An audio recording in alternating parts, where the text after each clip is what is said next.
자, 온대저기압에 대해서 배울 건데, 그 전에 이제 미리 꼭 알아야 되는 게, 여기에 나와 있는 한랭전선, 온난전선, 이런 전선들이에요. 전선에 대해서 먼저 알고, 그리고 나서, 그, 온대저기압에 대해서 알아봐야 되겠죠. 예, 기본이 되는 한랭전선, 온난전선은 이제 수업 중에 다 배우셨고요.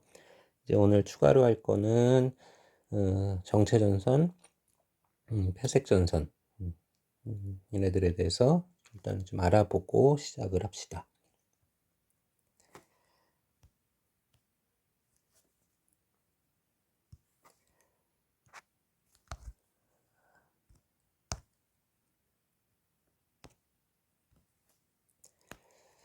자, 먼저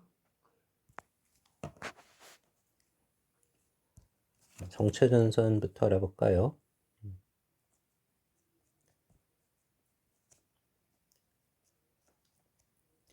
정체된다라는 건 뭔가 좀 막혀 있다. 차량이 정체된다. 이런 거 얘기할 때 쓰는 표현이잖아요. 그죠? 그래서 여러분 또 헷갈리시면 안 되는 게 나중에 보면 이제 어떻게 착각을 하냐면 한랭전선은 찬 공기만 있다고 생각을 하고 온난전선을 얘기하면은 더운 공기만 있다고 이렇게 착각을 하게 되는 경우가 생기는데 전선이라는 거는 일단은 찬 공기, 더운 공기가 만나야 되는 거죠. 근데 누가 미는 힘이 더 세냐? 찬 공기가 미는 힘이 더 세면은 한랭전선이 되는 거고 더운 공기가 미는 힘이 더 세면은 온난전선이 되는 거였잖아요. 그래서 두 공기가 미는 힘이 똑같으면은 그게 정체전선이 되는 거예요. 두 공기가 미는 힘이 똑같아. 그러면은 전선면이 찬 공기가 어차피 저기 더 밀도가 높으니까 무거우니까 밑으로 깔리는 건 맞는 건데 얘가 미는 힘이나 동일해서 왔다 갔다 하는 거죠. 그러다 보면은 여기에 이제 저근형 구름이 형성이 될 거고 비를 많이 뿌리겠지. 정체전선은 우리나라에 어떤 식으로 영향을 주게 되나? 우리나라가 이렇게 있다고 하면 초여름, 장마철에 여기에 있는 북태평양 기단하고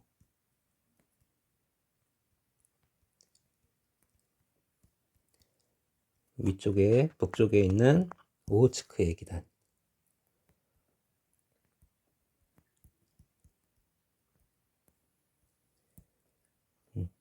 초여름에 둘이 세력이 비슷해서 서로 밀어붙이는 거죠.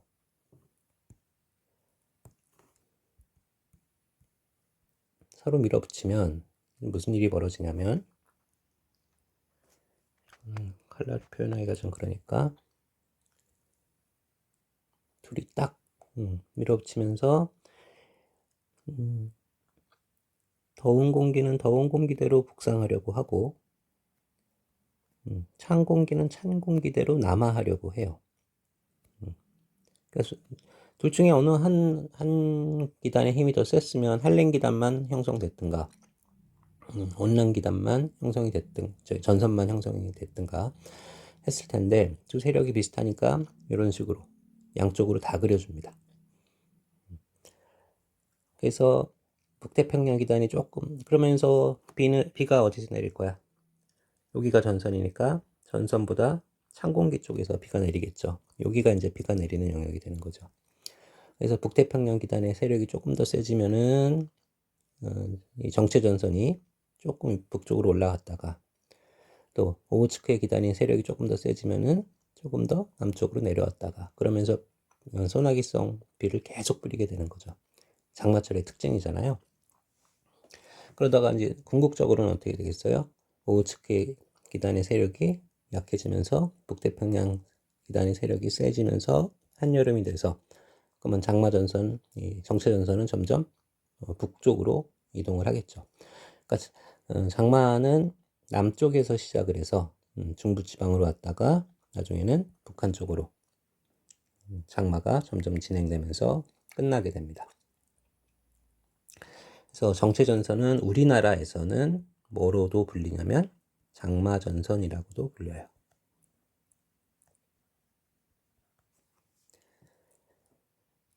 자, 이렇게 됐고,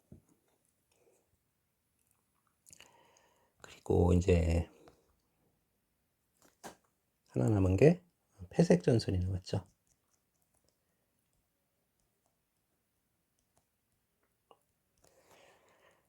폐색전선의 단면을 그려보면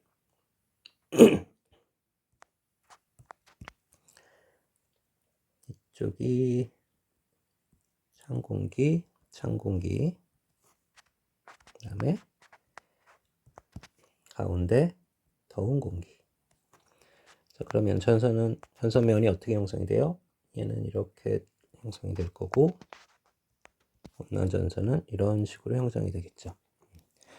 자, 근데 이 한랭 전선이랑 여기는 온난 전선 누가 더 빠르다고 그랬죠? 한랭 전선이 더 빠르게 진행을 한다고 했죠. 그러면은 시간이 지나면 어떻게 될 거야? 온난 전선은 조금밖에 이동을 안 했는데 한랭 전선은 더 확 이동을 해서 두 전선이 겹치게 돼요. 찬 공기,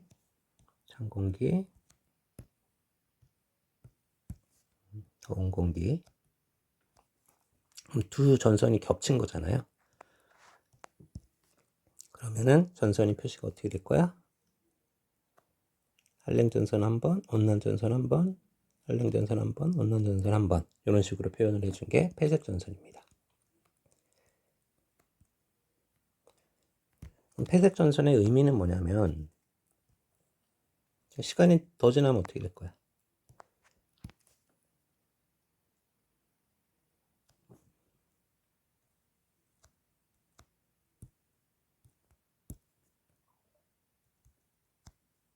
이렇게 돼버리겠죠. 전선면이 두 개가 겹쳐버리겠죠. 근데 밑에가 이 전선면 밑에 쪽은 전부 다 찬 공기가 채워지는 거죠. 더운 공기는 하늘로 떠버리고, 그러면은 요 밑에 살고 있는 우리들한테는 더 이상 그 전선은 없는 거잖아요. 의미가 없어지는 거죠. 전부 다 찬 공기 속으로 들어와 버리니까. 그래서 이게 전선이 소멸됐다, 없어졌다라고 얘기하죠.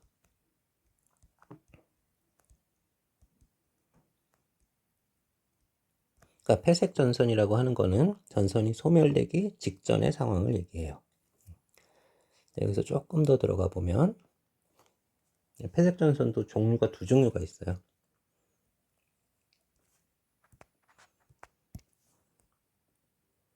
찬 공기,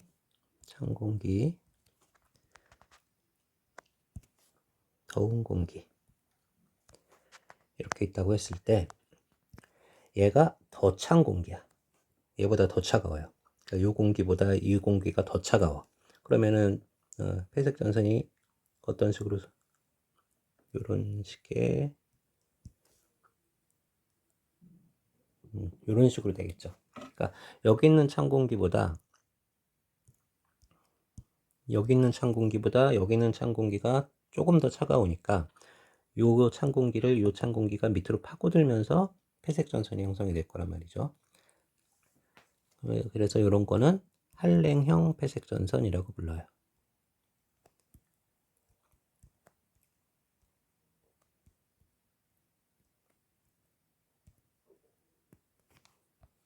반면에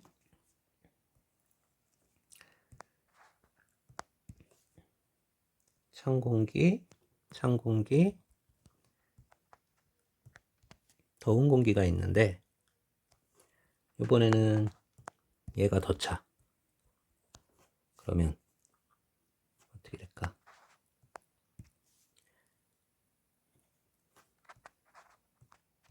이쪽에 조금 덜 차가운 찬 공기가 이쪽에 더 차가운 찬 공기를 타고 올라가면서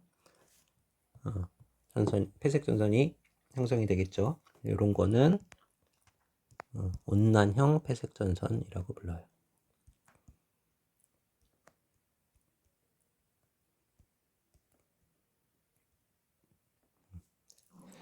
그래서 일단 폐색전선에 대해서는 전선이 소멸되기 직전 단계의 상황이다. 요거를 알고 계시면 되고요. 그 다음에 한랭형 폐색전선과 온난형 폐색전선은 그냥 두 개를 구별하는 것만 알고 계시면 되고, 이쪽에서 온대저기압과 관련해서는 요거에 대해서 뭐 따로 더 얘기가 진행되지는 않을 것 같아요. 그러니까 온대저기압에서 전선이 온대저기압이 형성이 되고 소멸이 되고 어떻게 진행이 되고 하는 과정 중에서는 이제 기본적인 폐색 전선에 대한 내용만 알고 계시면 되고, 그냥 만약 뭐 시험 문제를 얘기를 한다면 한랭형과 온난형 폐색 전선은 얘네 자체를 비교하는 문제가 나간다면 나갈 수 있지만 온대저기압과 관련해서는 문제가 나가지는 않는다. 그렇게 알고 계시고요. 그다음에 하나 참고로 문득 생각이 났네. 예전에는 지금 여러분 시험 보면 서술형 문제가 있게 돼도 서술형 답안지가 그 OMR 카드 뒷면을 활용해서 답안을 작성하잖아요. 근데 예전에는 여러분 시험지 종이 그 절반만한 사이즈로 서술형 답안지를 따로 만들던 시절이 있었어. 한참 전 얘기지.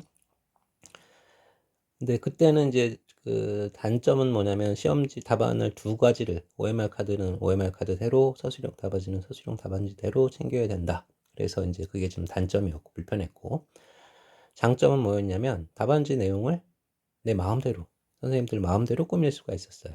그래서 그때 뭐를 했었냐면 어떻게 할까? 시험지에 장마철 위성 사진을 하나 주고요. 그 다음에 똑같이 우리나라 지도 요거를 주고, 그 다음에 이제 서술형 답안지가 나가면 요 그림을 똑같이 여기다가 아예 그려 넣었어. 그리고 요거에 맞춰서 위성 사진을 보고 위성 사진에 맞춰서 여기다가 정체 전선을 그려라가 시험 문제였어요. 그럼 위성 사진에 뭐 우리나라 이렇게 있고 구름이 막 이렇게 껴 있으면 구름 바로 밑에다가 정체 전선을 그리면 정답이겠죠. 그래서 구름 영역이 여기 구름 영역이 이렇게 표시가 돼 있고요. 그래서 구름 영역이 이렇게 표시가 돼 있고 그 딱 밑에다가 그리는 게 정답이었는데 뭐 조금 위에다 그린 친구들까지는 이제 맞게 해줬지. 그래서 이 위치를 제대로 잡나가 출제 의도였어요. 근데 뜻밖의 낚시를 당한 여러분 선배들이 있었어요. 뭐였냐면 여기다 정체전선, 장마전선을 그려야 되는데 이렇게 그린 거야.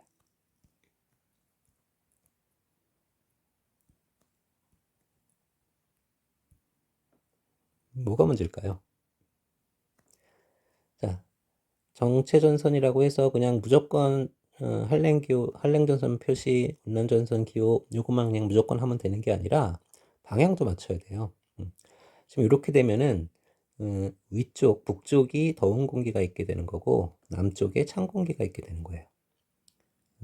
나는 이것까지는 생각을 못 했는데 그래서 정답은 뭐가 돼요?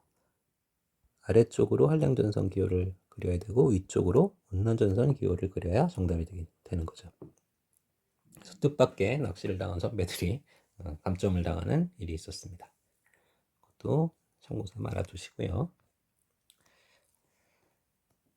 그래서 이어서 보시면 여기 회색전선, 정체전선. 우리나라에서 정체전선은 장마철에 형성이 되기 때문에 북태평양 기단과 오츠케 기단에 의해서 그래서 장마전선이라고도 부른다. 그 다음에 회색전선은 전선이 소멸되기 직전 앞뒤로 넓게 비가 내린다라고 되어 있는데 요거는 일단 온대저기압 얘기를 하면서 다시 얘기를 하고요. 조금 더 나가서 회색전선은 한랭형과 온난형으로 나누어진다. 그것까지 알아두시고, 그 다음에 온대저기압을 들어가면 되는데 그 전에 저 얘기를 이제 우리 저기 중간고사까지는 지지라 그랬잖아요. 근데 지질은 일단은 그 땅 암석을 다루는 거지. 그러면은 이거는 고체지구라고 불러요. 우리 첫 시간 오리엔테이션 할 때 말씀을 드렸던 것 같은데. 근데 이제 우리는 대기하고 해양을 다룰 거란 말이야. 얘들은 딱딱한 고체 상태가 아니라 흐를 수 있는 상태잖아요. 그래서 얘들은 유체지구라고 불러요.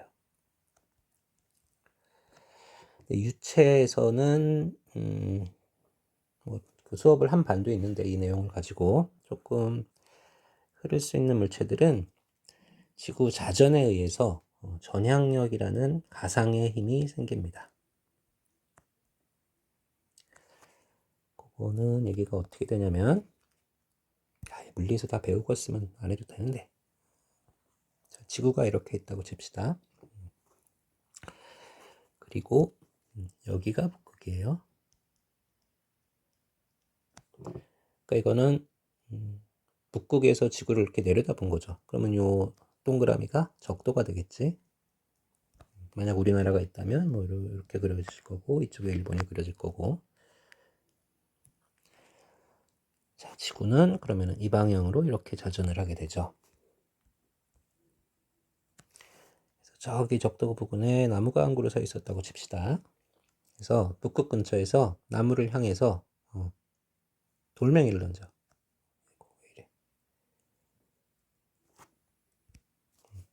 돌멩이를 던져요.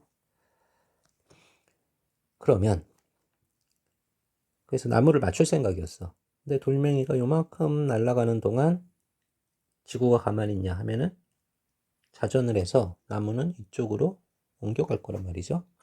그다음에 돌멩이가 또 요만큼 날아오는 동안 지구는 자전을 해서 나무는 이쪽으로 옮겨갈 거고. 그래서 그 처음 의도와 달리 돌멩이가 나무를 맞추지 못하고 그냥 우주로 날아가 버려요. 이런 식으로. 자, 이 광경을 우주선을 타고 여기 볼을 타고 우주에서 봤다면 그냥 돌멩이는 직선 운동을 하는 거고 지구는 지구대로 요 나무는 회전 운동, 원 운동을 하는 걸로 보여지겠죠. 근데 지구 안에서 이 광경을 보면요, 요 나무가 이렇게 지구 자전 때문에 움직이고 있다라는 거를 인식을 못한단 말이죠. 여기다 그려야 되나? 못하게 된다. 그래서 만약 이 광경이 마치 어떻게 보이냐면 나무는 가만히 서 있는데 여기 북극이고 나무는 가만히 서 있는데 돌멩이가 날아가면서 나무로부터 점점 오른쪽으로 멀어지면서 날아가는 걸로 보여진단 말이죠. 이런 식으로. 자, 그러면 그때 돌멩이의 운동을 일으키는 힘을 나누어서 생각을 해보면 노란색 힘은 돌멩이를 던진 힘이죠. 실체가 있는 힘이지. 그런데 이 방향으로 움직이게 한 파란색 힘은 실제로는 없는 힘인데 지구 자전에 의해서 마치 있는 것처럼 보여지는 가짜 힘이죠. 그래서 이 가짜 힘을 뭐라고 부르냐면 전향력이라고 부릅니다.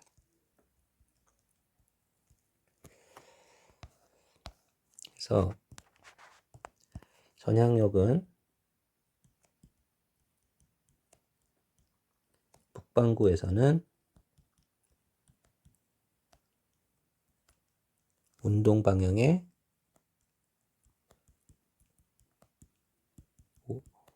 오른쪽으로 작용하고 남반구에서는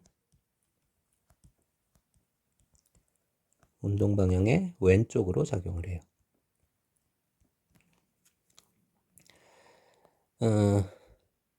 근데 지금 이런 건 이제 사고 실험이라고 하잖아요. 생각으로 하는 실험, 사고 실험이라고 하는데 그 사고 실험이 사실은 정확하진 않아요. 실제로 이거 뭐 여러분 해보면은 적도 부근에서 북쪽으로 막 돌멩이를 던지면은 막그 왼쪽으로 휘어지고 막 그런 식의 결과가 나오기도 할 거예요. 사고 실험을 해보시면. 그래서 이거는 맞는 건 아니지만 전향력을 가장 쉽게 이해할 수 있게 해주는 그런 어떤 사고 실험의 형태라서 이걸로 소개를 그냥 해드렸고요. 그러면 운동하지 않는 물체한테는 전향력이 작용하지 않겠죠. 그것도 알아두시고. 남반구에서는 왜 왼쪽 방향입니까? 남반구에서는 지금 이런 사고 실험을 해보면 지구 자전 방향이 반대 방향으로 도는 걸로 보여질 테니까. 그래서 이것도 수업을 한 반이 있는데, 그래서 결과적으로 조금 알고 계셔야 되는 거. 남반구, 남반구 기압할 때 얘기를 했으면 더 좋았을걸.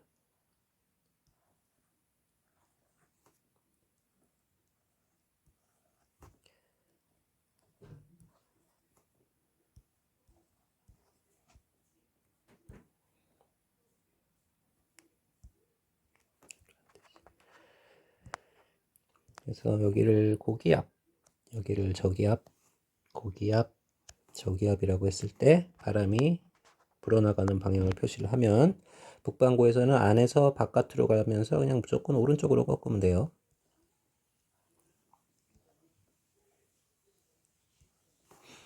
남반구에서는 안에서 바깥으로 가면서 왼쪽으로 꺾으면 되고,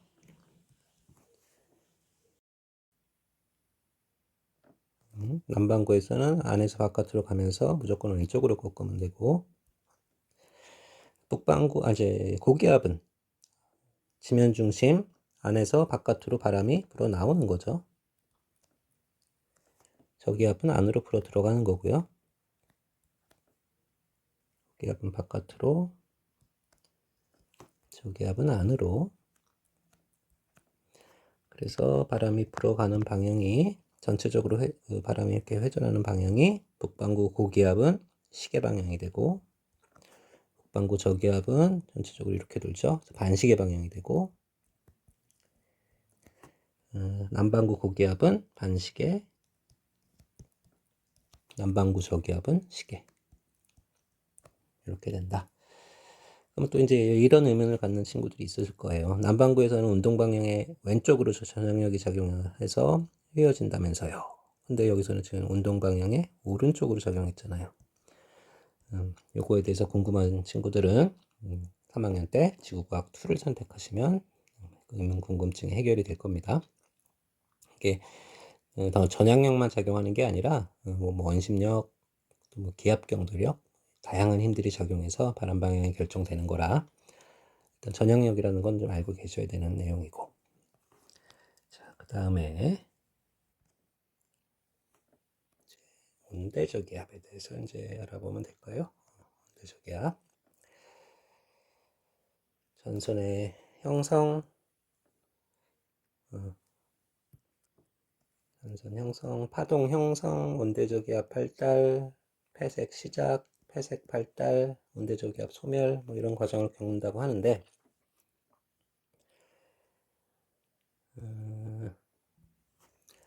근데 일단은 저기 칠판으로 가서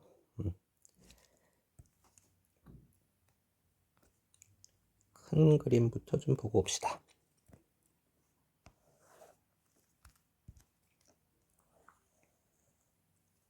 네.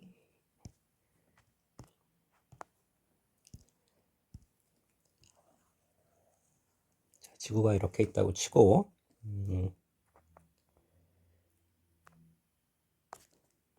여기가 북극, 여기가 남극.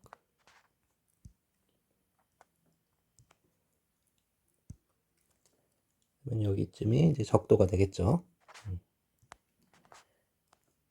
자, 그러면 단순하게 생각해서 지구 한 절반 정도는 더운 공기가 채워져 있을 거고, 북반구만 생각했을 때 위쪽 절반 정도는 찬 공기가 이렇게 채워져 있을 거란 말이죠. 두 세력이 막 밀고 당기고 하면서 뭐가 형성이 될 거야? 정체 전선이 일단 형성된다라고 볼 수가 있겠지. 찬 공기가 이렇게 내려오려고 할 거고, 더운 공기는 북쪽으로 올라가고 싶어 할 거고요. 근데 이제 비극의 시작은 역시나 지구 자전이죠. 지구 자전. 그러다 보면 얘가 이거는 저기 역시나 지구과학2에서 이걸 가지고 이제 실험을 하는 장면이 나오는데 얘가 일자로 쫙 이렇게 돼 있다라고 볼 수가 있는 게 아니라 지구 자전에 의해서 저게 이렇게 요 경계 전선이 흔들리기 시작을 해요. 흔들리기 시작을 하면서 이쪽은 지금 위쪽은 찬 공기,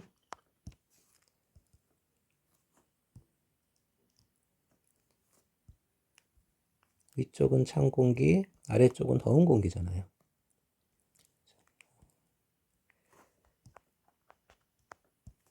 흰색으로 할 걸 그랬나? 더운 공기. 그러면 이렇게 되면 자, 그냥 흰색으로 합시다. 이쪽은 찬 공기가 치고 내려오는 힘이 좀 더 강해지게 되고 이쪽은 더운 공기가 치고 올라가는 힘이 더 강해지게 돼요. 그러면은 여기서는 정체 전선이었던 게 여기서 이제 뭘로 어떻게 바뀌는 거야? 한랭 전선으로 바뀌고 이쪽은 온난 전선으로 바뀌고 이렇게 되는 거죠. 그러면서 어떻게 돼요?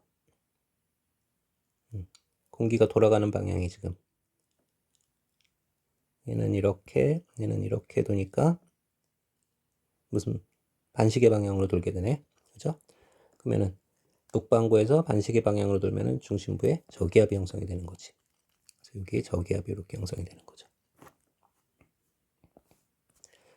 그래서 이제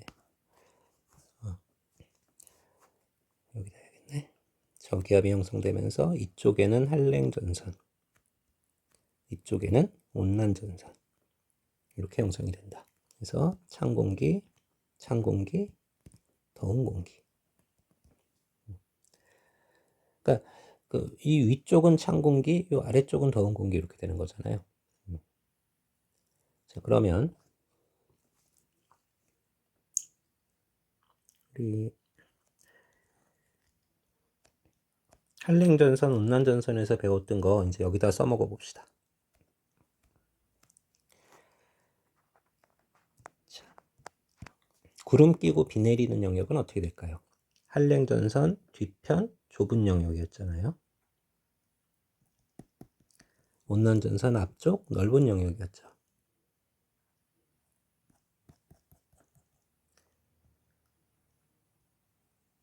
여기가 비가 내리고 구름이 끼는 지역이 된다. 그 다음에 참고로 뭐 이것도 수업을 한 반이 있는데 요거 이제 단면을 보면 이렇게 딱 잘라서 단면을 보면 노란색으로 할까?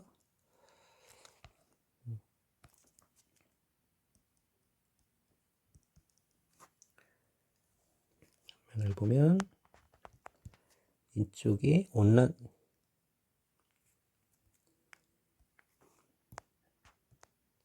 이쪽이 온난 전선이 될 전선면이 될 거고 이쪽이 한랭 전선면이 되겠죠. 그래서 이쪽은 넓고 얇은 구름이 형성된다고 배우셨죠. 그다음에 이쪽은 두꺼운 구름이 저군형 구름이 형성이 된다. 그래서 여기서 이제 비를 내리는 경우가 많으니까 구름 이름에 란자나 두음 법칙에 의해서 난자가 들어가면은 얘는 비구름을 뜻해요. 그래서 얘는 이제 정란운이라고 구름 이름이 있고요. 적자가 들어가면 또 이제 두껍다라는 뜻의 구름 이름이고, 그 다음에 그걸 잠깐 보고 옵시다. 자, 이거 구름 기본 운형이라고 해가지고 10종 예전 여러분 한 10년 전 선배들은 이거 다 외우고 그랬었어요. 그랬는데 이제 우리는 그럴 필요는 없고 보시면은 이 지금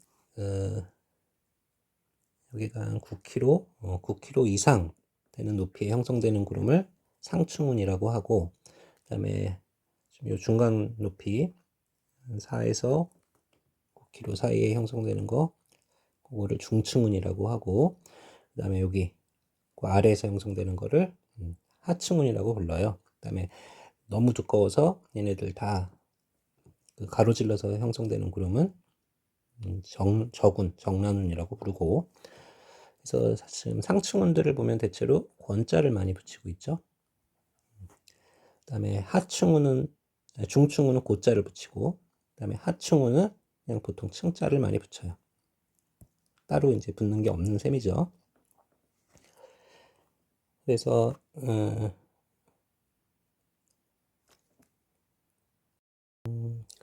뭐 이 구름들 이름 다 외우실 필요는 없고, 우리 전선하고 관련해서 몇 가지만 좀 외웁시다. 이건 좀 외웁시다.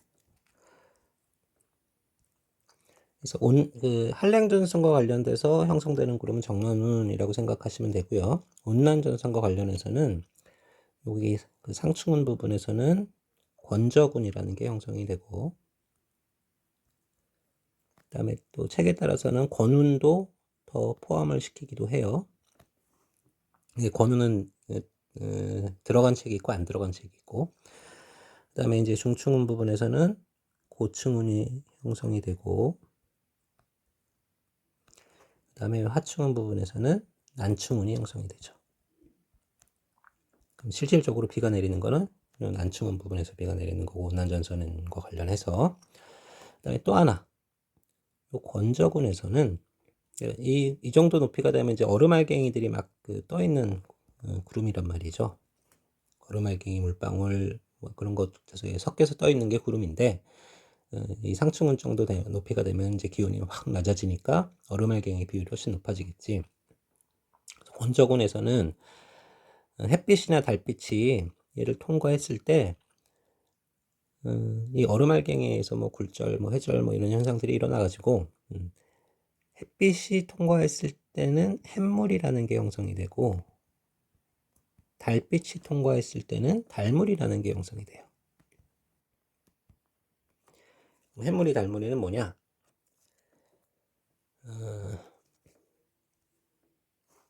자, 이런 현상들. 가운데 태양이 있고 지금 여기 뿌옇게 된 게 권층운이 껴 있는 거죠. 그다음에 그 주변으로 이렇게 링같이 좀 고리가 굴절 회절에 의해서 만들어지는 모양, 이런 거를 물이라고 해요. 여기 아니나 다를까 딱 그런 얘기가 나와 있네. 달무리가 지면 비가 온다. 그 얘기는 뭔 얘기냐? 예전에 시험 문제를 잘 이용하던 건데. 자, 여기에 사람이 있었다고 칩시다. 그러면 이 사람은 지금 그림으로 이렇게 축약해서 그려놔서 그렇지만은 완전히 권충운 영역 안에 있는 거예요. 그러니까 이 사람이 하늘을 봤을 때 볼 수 있는 거는 권충운밖에 없다라고 이제 생각을 해야지. 그럼 시간이 지나면 어떻게 되겠어요? 공기가 편서풍을 타고 점점 이동해 올 거잖아요. 그러면은 이 사람은 현재 권충운 영역 안에 들어있지만 시간이 좀 지나면 고충운 영역 안으로 들어갈 거고, 시간이 더 지나면 난충운 영역 안으로 들어갈 거예요. 그래서 보통 시험 문제가 이런 식으로 많이 나왔어요. 영희순이 철수의 대화 뭐 해가지고, 그러면은 뭐 영희가, 철수는 보통 틀리지. 영희순이는 맞고, 영희가 나는 어젯밤에 달무리를 봤어. 그러면 내일 아침쯤에 이슬비가 올 거야. 그렇게 되겠죠. 시간이 얼마나 걸릴지는 몰라도 달무리, 그러니까 달무리를 봤다라는 거는 권적운, 권충운. 다시 한번 정리해 드릴게요. 구름 이름은 권충운 영역 안에 들어가 있다는 소리잖아요. 그죠? 그러다가 시간이 지나면 고충운 영역, 그 다음에 더 지나면 난충운 영역으로 들어갈 거니까. 구름 이름 다시. 한랭전선면, 운난전선면 이렇게 쓰면 여기는 정난운, 여기는 책에 따라 권운은 넣기도 하고 안 넣기도 하고, 그 다음에 권충운, 고충운, 난충운.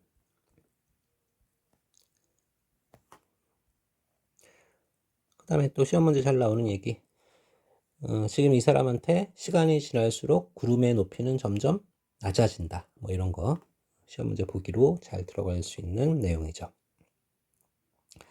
자, 그러면 자, 온대 저기압이 이렇게 형성이 됐다가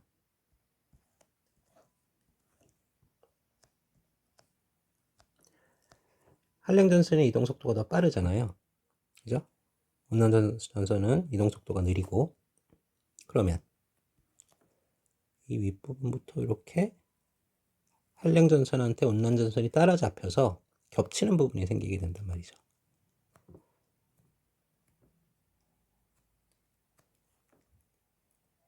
그러면 이 부분이 뭐가 되는 거야? 회색전선이 되는 거죠. 그래서 완전히 다 따라잡혀서 완전히 전선 전부가 겹쳐지면은 온대 저기압 자체가 없어지는 거예요. 소멸되는 거예요. 자, 그러면 온대 저기압의 의미는 뭐냐? 지금 이쪽에 이 전선의 뒤쪽이 찬 공기잖아. 이쪽도 찬 공기고 가운데만 더운 공기잖아요.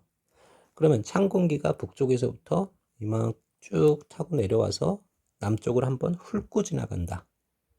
그 다음에 더운 공기는 상공으로 띄워버리고 이렇게 되는 거죠. 그러면 남쪽에 남아 도는 열을 1학년 때부터 그거 많이 하지 않았어요? 위도 해가지고 여기 이쪽이 적도고 이쪽이 북극이라고 하면은 태양으로부터 받는 에너지는 이렇게 되겠죠. 그 다음에 지구가 방출하는 에너지는 이런 식이 되겠지. 그러면은 특정 위도, 대략 뭐 저희 우리나라 위도 정도가 되는데 특정 위도를 기준으로 이 적도 부근은 남아도는 에너지가 더 많은 거고, 그러니까 이만큼 먹고 이만큼밖에 안 뱉어냈으니까 에너지가 남아돌겠죠. 때문에 북극 쪽은 이만큼 먹고 이만큼 뱉어냈으니까 에너지가 부족하겠죠. 그러면 여기 남아도는 에너지를 어떻게 한다고? 남아도는 에너지를 고위도로 올려보내줘야 되잖아요.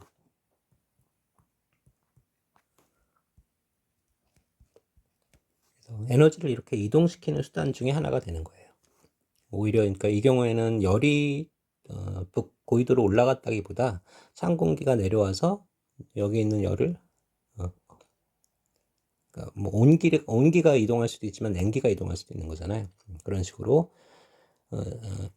고위도하고 저위도 간의 에너지 불균형을 해소시키는 하나의 현상 중에 하나인 거죠. 그래서 다시 교과서로 들어가서 정리를 하면 처음에 정체전선의 형태로 전선이 형성이 된다. 근데 지구 자전에 의해서 얘가 물결이 치면서 파동이 형성이 된다. 정체전선이 물결 모양으로 변하는 걸 파동이라고 표현을 해요. 그러다 보면 찬 공기가 밀고 내려오는 힘이 더 센 부분이 생기고 더운 공기가 밀고 올라가는 부분이 더 센 영역이 생긴다. 그래서 각각 한랭전선과 온난전선을 형성시키게 된다. 근데 한랭전선의 이동 속도가 더 빠르니까 온난전선을 따라잡는 부분이 생기게 되고, 그러면 폐색전선이 형성이 되기 시작하는 거죠. 그러다가 폐색전선이 점점 더 영역이 넓어지고, 그러다가 궁극적으로는 둘이 완전히 합해져서 전선이 없어진다. 소멸된다.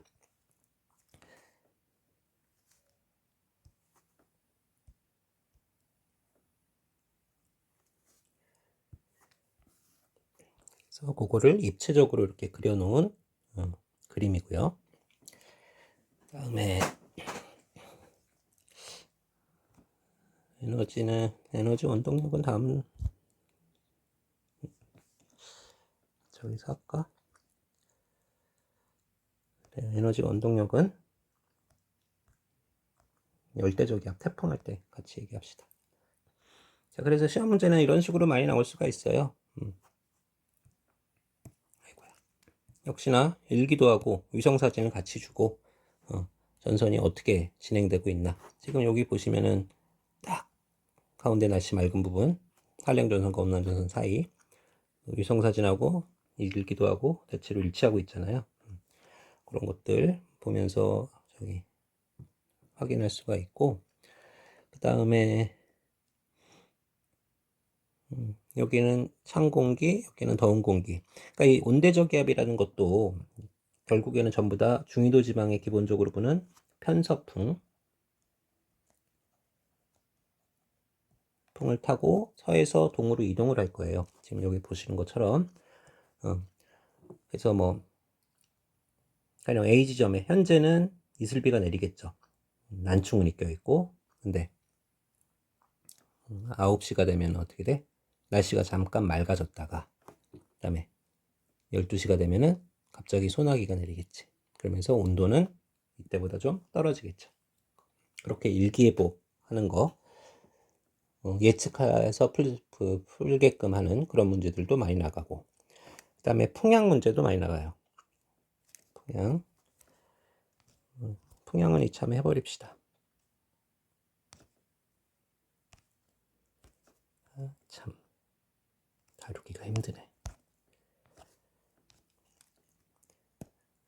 자, 풍향이 시험 문제 보시면 뭐 시계 방향으로 돈다, 반시계 방향으로 돈다 이런 얘기들이 많이 나오는데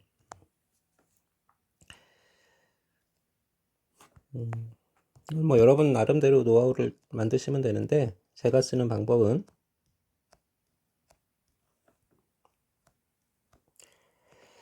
자, 온난전선 앞쪽 그 찬공기에서는 이런 식으로 남동풍이 불겠죠. 그 다음에 온난전선과 한랭전선 사이에서는 이런 식으로 남서풍이 불 거고, 그 다음에 한랭전선 뒤쪽에서는 이런 식으로 북서풍이 불 거예요. 그러면 여기에 있던 사람이 편서풍을 타고 온대저기압이 이동을 할 건데 가장 먼저 받는 바람은 얘가 될 거고, 두 번째로 맞는 바람은 얘가 될 거고, 마지막으로 받는 바람은 얘가 되겠지. 그랬을 때 내가 쓰는 가장 그 풍향의 뭐 시계 방향이냐 반시계 방향이냐 가장 그 내가 쓰는 방법은 예 1번. 그다음에 요거 구름 표시하는 거 요거를 겹쳐서 그려요. 2번을 그래서 여기다 이렇게 겹쳐서 그려. 그다음에 3번을 이렇게 그려. 그러면은 1, 2, 3 이렇게 되죠. 그래서 이 사람 A 시험 문제에서 A라는 사람은 시간이 지날수록 A라는 사람이 맞는 바람은 풍향이 시계 방향으로 변한다. 이렇게 되는 거지. 이렇게 판단할 수가 있다. 그럼 뭐 여기 B라는 사람이 여기 있었다 그러면 이 사람 방향이 어떻게 될까? 온대저기압을 향해서 여기 있어야죠. 온대저기압을 향해서 바람이 일단은 불어 들어갈 거니까 뭐 동풍이나 뭐 북동풍이나 이렇게 맞겠네. 근데 온대저기압이 이렇게 오면은 바람이 이렇게 불어 들어갈 거니까 완전히 북풍이 될 거고, 온대저기압이 이렇게 또 이동하면은 온대저기압 기압 중심, 저기압 중심을 향해서 바람이 이렇게 불어 들어갈 거니까 또 뭐 서풍이나 북서풍이나 이렇게 바람이 바뀌겠네요. 그런 것도 맨날 요 밑에 쪽만 하지 마시고 위에 쪽도 한번 생각해 보시고. 좀 얘기가 좀 길어져 갖고 시간이 좀 많이 지났는데 일단 여기서 마무리하고 다음 시간에 못한 얘기 있으면 좀 이어서 하도록 합시다. 수고 많았습니다.